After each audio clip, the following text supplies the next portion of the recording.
Hello and welcome back to Only Pay. We'll be discussing about biggest market crash and recession is here. Be sure to watch all the way to the end. If you are new to the channel, then hit the subscribe button below for more life-changing content. The US stock market had its worst start since 1939 this year, and some experts fear that just the beginning, with rumbling of impending recessions, inflation at its highest in over 40 years, and volatile trading days. Many investors are worried we'll see another crash in the coming weeks or days. What would a stock market crash looks like, and how long would it take to recover? The stock market has had 5 large crashes in its history, and each time it has bounced back. The biggest variable is how long it took to recover. You never know what the next big crash is, whether it's COVID-19 or the Great Recession or what we are going through today. A CFP and managing partner at Soundview Wealth Advisor in Savannah, Georgia.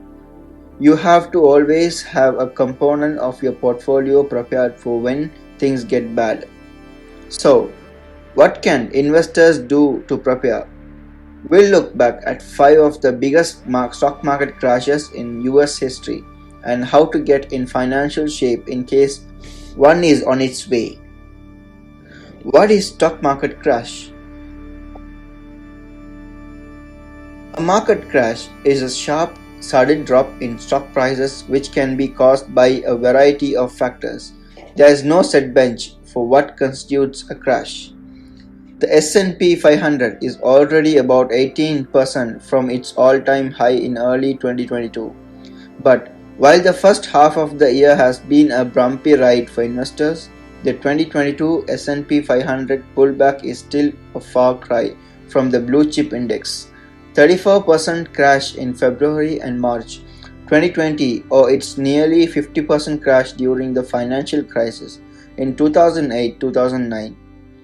Periodic pullbacks and cyclical downturns are a perfectly normal part of a healthy market. Still, the 2022 market weakness up to this point has investors concerned that the next big move for the stock market could take stock prices even lower. Here are 7 catalysts that could trigger an even deeper S&P 500 sell-off in 2022. Inflation. Inflation has been enemy number 1 for investors, shoppers and Federal Reserve in 2022. The most recent monthly consumer price index revealed 9.1% of inflation compared with a year ago, the largest year-over-year increase since 1981. Fed Chair Jerome Powell recently told Congress that the Fed is strongly committed to getting inflation under control. The commitment it demonstrated in the June by implementing its first 75 basis point interest rate hike since 1994. If inflation continues to rise, or if the Federal Reserve is forced to continue to aggressively raise interest rates to keep it in check, it could be very bad news for stock prices. Interest rates. The interest rates rise, the more expensive it is for companies to borrow money to invest in growth. Inflation has already forced the Federal Reserve to raise its target Fed fund rate to a range of 1.5% to 1.75%. But the latest batch of inflation data suggests that Fed still has work to do to get inflation trending back in the right direction. Economists anticipate more rate hikes through the end of the year, even after the large increase in June and July. Disappointing earnings. S&P 500 companies reported 47.4% earnings growth for calendar year 2021. According to FactSet, but analysts were accepting a slowdown in growth in 2022, even before their macroeconomic environment deteriorated in the first half of the year. S&P 500 earnings growth slowed and just 4.4% in the first quarter of 2022. And index constitutes are reporting 4.2% earnings growth so far in the second quarter. Investors are anticipating more aggressive Federal Reserve interest rates hikes in July and beyond. If earning growth falls short of market expectations, the stock market reactions could be served. Geopolitical event. The biggest geopolitical event of 2022 has been Russia invasion of Ukraine, which has rattled global financial market and remains a massive wild card of investors. In the worst case scenario, what some have called a proxy war between the US and Russia could devolve into a global nuclear war. But even a full Russian victory in Ukraine or annexations of Ukrainian territory could be enough to trigger a stock market sell-off. In addition to the Ukrainian conflicts, escalating tension between China and Taiwan could put US supply chains in significant risk. The US midterm election in November are also a major potential geopolitical market catalyst. Cryptocurrency crash. The value of global cryptocurrency market has already dropped from a peak of more than 2.9 trillion in November 2021 to less than 1 trillion in July 2022. In what analytics are calling crypto winter, investors are dumping risk assets as interest rates rise and cryptocurrency holding are at the top of the list. Many inexperienced investors are began trading during the COVID-19 pandemic, hold cryptocurrencies in the same trading app portfolios where they had hold stocks.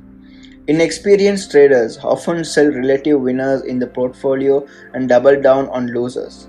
So a deeper plunge of crypto prices could lead retail traders to cash out stocks and buy crypto, further pressuring stock prices. Oil shock. There have been several oil shocks in recent decades that negatively affected the stock market to varying degrees. The Saudi oil embargo in 1973 created temporary US shortages. Iran's Islamic Revolution in 1979 and the First Gulf War in 1990 to 1991 each caused oil prices to double. Oil prices as high as $140 per barrel even contributed to the economic crisis in 2008. Oil shocks have been one of the most common catalysts for US economic recessions over the past 50 years. The price of crude oil is up roughly 44% in the past year and is trading at its highest level since 2014. Supply chain distribution. One of the biggest drivers of inflation in 2022 has been the distribution of global supply chains, particularly in China, Russia, and Ukraine. In China, the government's strict zero COVID-19 policies have included periodic lockdowns of regions and major cities, distributing US suppliers and leading the chip shortages and other supply issues. Russia and Ukraine are major global suppliers of oil and gas, as well as wheat and other agricultural products, including fertilizers. The basic law of supply and demand suggests supply distributions lead to higher price and inflations. Many US companies are at mercy of international suppliers, creating significant risk in the market. What investors can do to prepare? Crashes and downturns are part of investing, and the only way to lose money during a market dip is if you sell your investment. If history is an indication, your investment will make up their loss in time. Still, in moments of volatility and uncertainty, there are things you can do to shore up your finances. Pay off high interest debt. Any debt higher than 8% is known as toxic debt. That's because the stock market traditionally returns an annual rate of 8 to 10%. So, any debt higher than that is debt that loses you money. Credit cards and high interest personal loans often fall into this category. To manage toxic debt, make a budget and payoff plan. This will help you to control your money and build your credit. It will also put you in a good position to start an emergency fund if you haven't already. Have a full funded emergency fund. Experts agree that everyone should have an emergency fund or a liquid cash safety net in case something happens like losing your job or another financial burden. Usually 3 to 6 months of expenses is preferred, although some experts argue that upwards of 9 months to a year of expenses is best. The best place to keep an emergency fund is in the high yield savings account. Don't spend excessive amount of money. Times of economic uncertainty may not be the moment to buy that new TV or car. In case of a recession, it's best to keep your money where you can see it in a fully funded emergency fund, and if you can invest it, make sure to invest you are diversified. Once you make sure your ducks are in a row, as known as your high interest debt is paid off and your emergency fund is fully funded, investing is a great next step. Many investors find opportunities like this to invest as stocks are on sale. Investing is for everyone, regardless of age, and the sooner you start investing, the better. Diversifying your investments and spreading out your money among hundreds or thousands of different companies is what experts agree you should do to build a robust investment portfolio. Once you pick a brokerage you like Fidelity or Charles Schwab, find a target date fund for investments.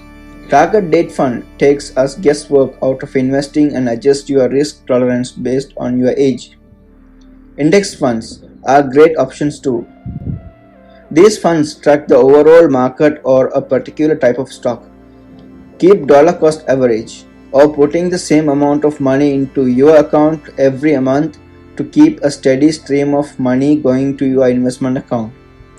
For flocks with a long time horizon that investing the dollar cost average in their retirement plans every month, it's actually good to buy right now.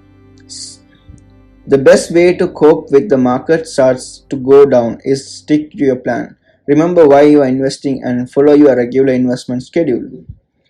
If you enjoyed this video, don't forget to hit like and subscribe, and be sure to turn on bell notifications so you don't miss any video just like this one.